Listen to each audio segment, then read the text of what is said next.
Hello friends, welcome to our channel names point. आज की इस वीडियो में बात करने वाले हैं अर्पिता नाम के बारे में। जानते हैं कि अर्पिता नाम का मतलब क्या होता है और अर्पिता नाम वाली लड़कियां कैसी होती हैं। उससे पहले अगर अभी तक आपने हमारे चैनल को सब्सक्राइब नहीं किया तो ज़रूर सब्सक्राइब करें, साथ वाले घंटे वाले बटन पर ज़रूर क्लिक करें। अर्पिता नाम का मतलब बनता है वक़्फ़ करना के होते हैं। अगर हम अर्पिता नाम के तख्लीक़ी ज़बान में बात करें तो ये एक हिंदी ज़बान का नाम माना जाता है। अर्पिता जेंट्स लड़की होती है।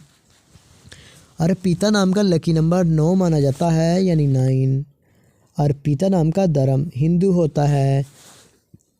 अगर हम अर्पिता नाम की लकी तारीखों के बारे में बात करें तो 2, 7 और 9 होती हैं। अर्पिता नाम का बेहतरीन वक़्त 7 AM से लेकर 9 AM तक होता है। अगर हम इस नाम के लकी दिन के बारे में बात करें तो लकी दिनों में मंगल और जुमेरात शामिल होती है।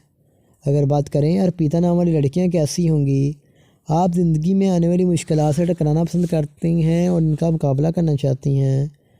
अर्पिता नाम के हकीम सियारे में मारी शामिल होगा। अर्पिता नाम की मुआफ़िदातों में तांबा और लोहा भी शामिल होता है। अगर बात करें अर्पिता नाम के लकी कलर्स के बारे में तो सुर्ख और बनफशी रंग शामिल होता है। इस नाम के मुआफ़ी पत्थर रूबी और हीरा होते हैं। उम्मीद करता हूँ कि आज की इस वीडियो को आप लाइक करेंगे और वीडियो को दोस्तों को ज़रूर शेयर करेंगे।